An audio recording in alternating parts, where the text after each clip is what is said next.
Oi pessoal, tudo bem? Então, nós vamos dar sequência aqui aos vídeos falando sobre os valores, sobre a cozinha, sobre as questões éticas que permeiam aqui a nossa atividade no Sítio Pau d'Água. Do último vídeo que eu gravei, a gente estava falando sobre a questão de permacultura e capitalismo, e eu apontei para um tema que é um tema muito interessante para mim, que é a questão dos vínculos. Por que esse é um tema muito interessante para mim? Foi o tema do meu pós-doutorado. Eu estudei a formação de comunidades a partir de redes virtuais, a virtualização das comunidades, e uma categoria fundamental que eu trabalhava era essa ideia do vínculo. Então hoje eu queria partilhar com vocês um pouco dessa questão do vínculo e como é que aqui no sítio nós trabalhamos esse fenômeno dos vínculos a partir das redes. Essa vai ser nosso objetivo aqui, ok? Primeira coisa que a gente vai pensar é o que significa o vínculo. Eu vou estar baseado aqui em alguns autores, para quem quiser depois se aprofundar um pouco nesses temas e tal. Vou estar falando aqui um pouco de Marx, que na verdade é um livro específico que é Formações Econômicas Pré-Capitalistas. É o Marx antes do Capital, que é bem interessante. Ferdinand Tönnies, que vai ter um livro chamado Comunidade e Sociedade. O Weber. Howard Rheingold, que tem um livro chamado Comunidade Virtual, é um livro bastante interessante também. Ernesto Laclau e Chantal Mouffe. E o Martin Buber, que é um cara que também vai trabalhar a questão dos vínculos. E o que é o vínculo então? Da maneira como eu vou trabalhar aqui, como eu quero conceituar, o vínculo é uma força que nos impele ao outro. O vínculo é aquilo que faz com que eu me mova até alguma alteridade, até alguma coisa que não sou eu. Porque eu poderia muito bem passar a minha vida em mim. Eu poderia passar a minha vida centrado em mim mesmo. A princípio, existe uma força motriz no fenômeno humano que leva o humano a se dirigir à alteridade, se dirigir a um outro. Eu vou chamar então genericamente essa força que leva ao outro de vínculo. O vínculo ele pode ser positivo ou pode ser negativo. Um vínculo positivo, por exemplo, a amizade, o amor. Mas eu posso ter a raiva, posso ter o nojo, eu posso ter o desprezo, que são vínculos negativos. Eu me movo para o outro, mas eu me movo como uma alteridade negativa, como alguma coisa que eu não quero, uma coisa que eu tenho que me afastar de mim, ok? Então eu vou trabalhar o vínculo dessa forma positiva ou negativa, tanto faz, não me importa.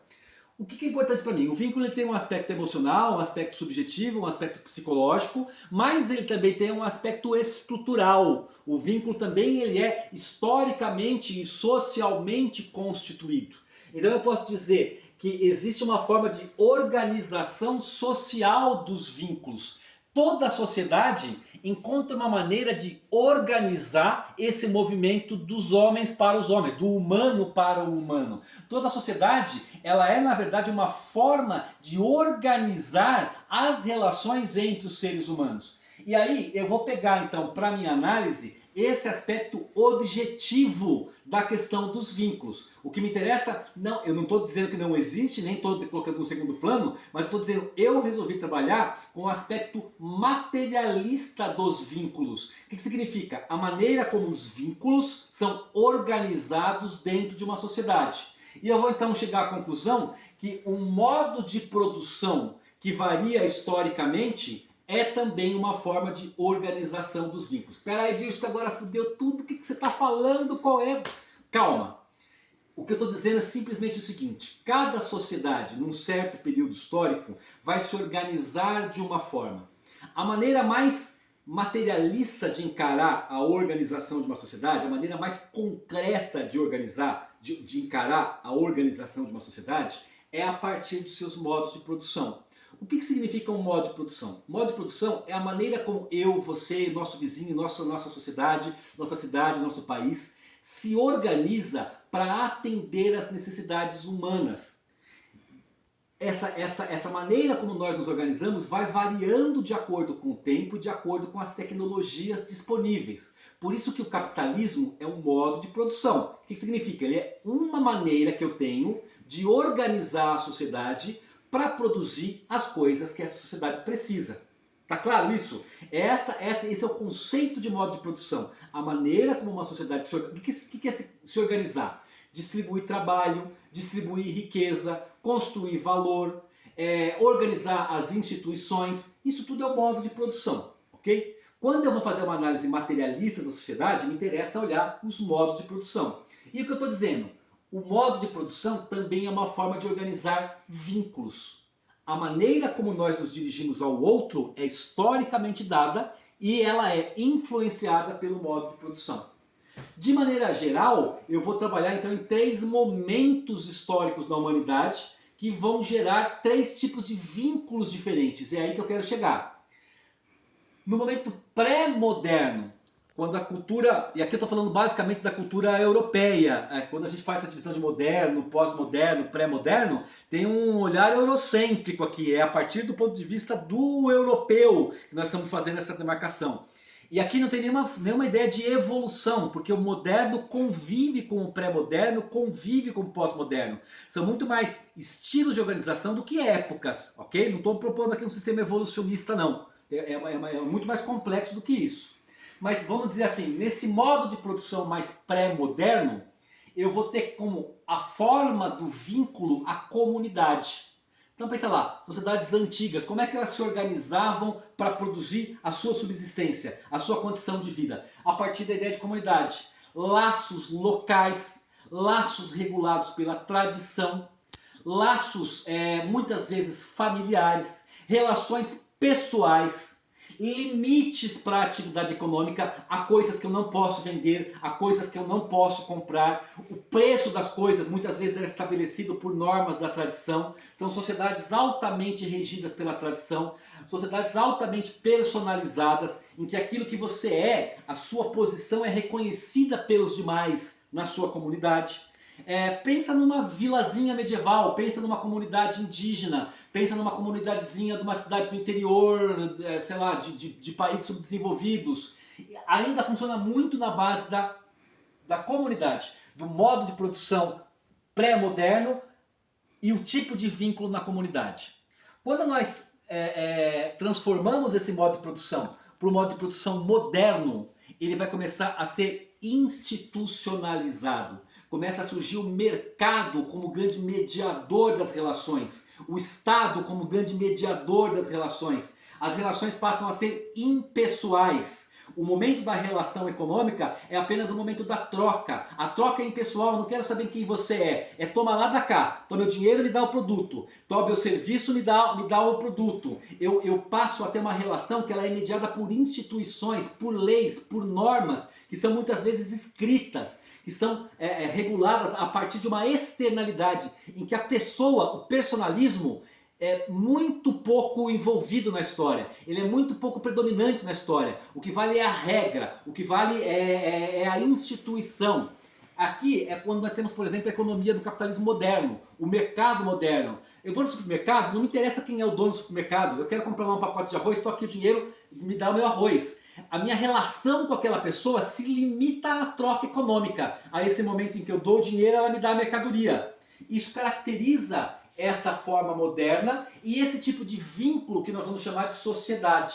Enquanto a comunidade é regida pelo conhecimento, pela pertença, a sociedade é regida pelo contrato. Nós temos leis e normas que regem nossas relações. Isso é o que caracteriza uma sociedade. Aqui eu vou estar falando então dessa transição da comunidade para a sociedade. Nós passamos na Europa de um modelo pré-moderno baseado na comunidade para um modelo moderno baseado na sociedade. O que eu também proponho? Que hoje, mesmo aquilo que nós chamamos de moderno, está passando por transformações. Ao ponto de alguns autores, é um tema meio polêmico, mas alguns autores vão trabalhar com a ideia de pós-modernidade, em que a modernidade já foi superada. Então nós vamos ter um tipo de organização social que é muito mais fluido, que é muito mais instável, que é muito mais rápido, é muito mais acelerado em função da tecnologia, é muito mais superficial, ele é regido pela imagem, pela marca e não mais pelo produto. O capitalismo é um capitalismo que já não é mais baseado apenas no serviço, na mercadoria, mas é um capitalismo cada vez mais financiarizado, é um capitalismo de trocas fictícias. Ele é caracterizado por um momento de alta velocidade das transformações culturais. Isso tudo faz parte, muito grosseiramente, daquilo que nós chamamos pós-moderno. E o que eu estou propondo? Que o tipo de vínculo característico do momento pós-moderno é o que nós chamamos de rede. Então nós temos uma sociabilidade construída em torno das redes. Não é mais, ela sai da comunidade para a sociedade e agora, o momento mais contemporâneo da pós-modernidade com as redes. Que características tem essa sociabilidade, esses vínculos no formato de rede, no modo de organização social das redes? Primeiro que ele é instável. A rede, ao contrário da sociedade e da comunidade, a comunidade ela é muito estática, ela é muito parada. A sociedade ela permite uma certa maleabilidade, mas ela ainda é relativamente estável quando comparada com a rede. A rede, ela tem elas se formam e se destroem. Elas existem e desaparecem. Elas emergem e desaparecem. Elas são muito mais dinâmicas do que os formatos da sociedade. Além dessa instabilidade, elas se dão em formato global. Enquanto eu tinha aqui a comunidade ligada à tribo, ligada à geografia, ao local, eu tenho a sociedade ligada ao Estado-nação, a rede está ligada ao planeta. As redes são globais. Eu me relaciono com uma pessoa que está em Los Angeles e eu trabalho com uma pessoa que está na Venezuela e eu tenho um amigo que está sei lá, na Austrália e eu faço um curso online em Sergipe e eu faço uma vivência de espiritualidade no Canadá. Eu não estou mais restrito ao espaço físico quando eu falo das redes. Eu também tenho uma questão muito forte de que as redes elas existem a partir de uma adesão voluntária. Eu escolho participar daquelas redes. Na comunidade eu nasço nela, eu não tenho opção, eu nasci naquilo. Eu não conheço nem muito o mundo fora daquilo. Na sociedade, o vínculo que o Estado impõe é um vínculo obrigatório. Eu sou brasileiro, queira ou não queira. Eu estou sujeito às leis do Brasil, queira ou não queira. Eu não posso simplesmente romper esse contrato. Nas redes, eu tenho uma forte carga de adesão. Eu entro pela minha vontade, entre aspas, e eu saio pela minha vontade, entre aspas. Isso também provoca um fenômeno que as redes são altamente identitárias. Eu me identifico pessoalmente com a rede, como se fosse o meu desejo estar ali. Então eu faço parte das redes de permacultores da Mantiqueira. Ninguém me obrigou a fazer parte disso. É porque eu me identifico como sujeito com as coisas que acontecem naquela rede, com o fluxo de informações daquela rede, que eu faço a minha adesão a ela. Então ela é basicamente voluntária, muito entre aspas, e ligada à identidade, a uma identificação minha com aquele grupo.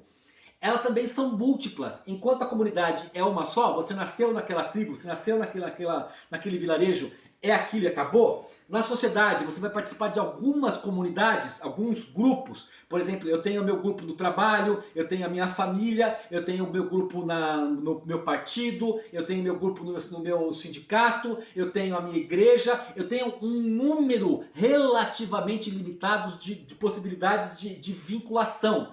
Na rede, essa possibilidade explode. Eu posso fazer parte da rede de permacultores da Mantiqueira, mas também da rede de permacultores do Brasil, mas também da rede de permacultores sul-americana, a rede de permacultores globais, da Global Eco Village Network e do partido A, B, C, lá, e do grupo de produtores de carambola do Vale do Paraíba, e eu vou multiplicando as minhas possibilidades de adesão e das minhas possibilidades de vinculação. É claro que esses vínculos eles vão ser mais tênues, eles vão ser mais instáveis, eles vão ser mais fracos do que os vínculos dos outros dois modelos.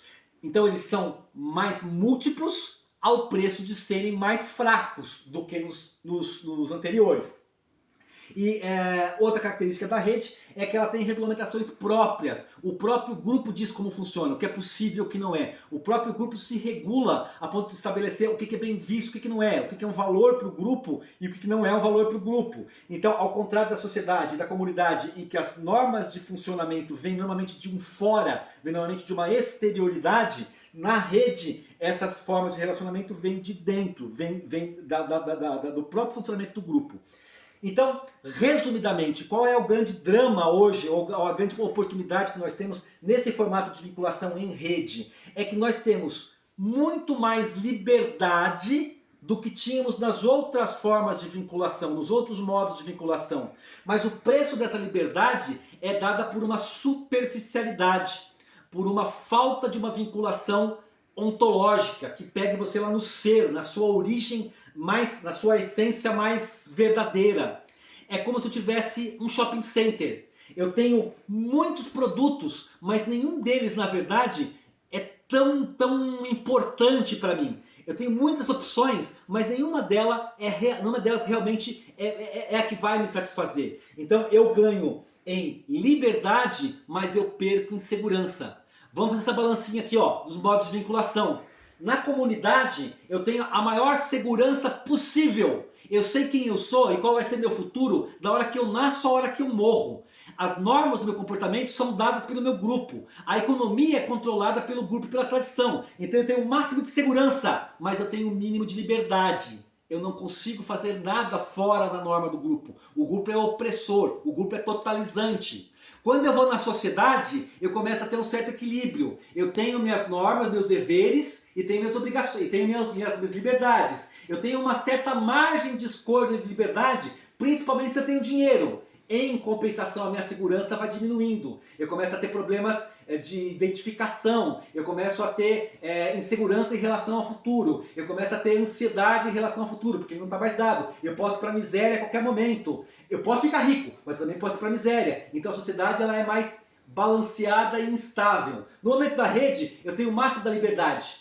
Eu faço, tendo grana, eu faço o que eu quiser, do jeito que eu quiser, eu me alio a quem quiser, onde eu quiser, pelo tempo que eu quiser, eu vivo pelo prazer, o que me dá prazer é o que me importa. Se não dá prazer, eu caio fora, vou para outra, pulo de um lado para o outro. Em compensação, eu não tenho segurança nenhuma mais de quem eu sou, do que eu estou fazendo aqui, de qual é o sentido das coisas. Eu não tenho nenhuma âncora com o mundo. Eu estou tão libertado do mundo, em certos contextos, evidentemente, que eu perco totalmente a minha função de identidade, a minha segurança ontológica. Onde que a gente vai se encaixar em tudo isso? Do mesmo jeito que a rede ela oferece para a gente uma série de desafios, uma série de perigos, uma série de riscos, ela também oferece uma série de possibilidades. Ela tem as suas próprias utopias, a sua própria maneira de produzir lugares, pontos de fuga, rupturas com o sistema. Eu não vou conseguir romper com a sociedade voltando para a comunidade. Esse é um erro da galera de ecovilas, esse é um erro de uma galera que tenta esse movimento mais raiz, achando que você pode voltar à vida comunitária. Nós não temos mais a opção de voltarmos à vida comunitária. Esse paraíso está perdido. O que nós vamos ter que fazer é construir um outro espaço em que ele seja mais quente, em que ele seja mais humano, em que ele tenha mais sentido, em que ele não seja tão regrado, ele não seja tão duro quanto a sociedade, em que eu tenha espaço para a minha segurança ontológica e para a minha liberdade. Então é usar a ruptura que a rede permite na sociedade para construir um outro mundo possível, que não é mais o mundo da utopia comunitária, mas é o mundo de uma pós-comunidade, é o mundo de uma outra forma de me vincular com as pessoas que não seja apenas a partir da grana, não seja apenas a partir da lei, não seja apenas a partir do contrato, não seja apenas a partir do Estado. A rede ela tem um monte de desafios e um monte de possibilidades. E é aí que nós vamos tentar atuar. Quais são as possibilidades da nossa vida em rede? Ok?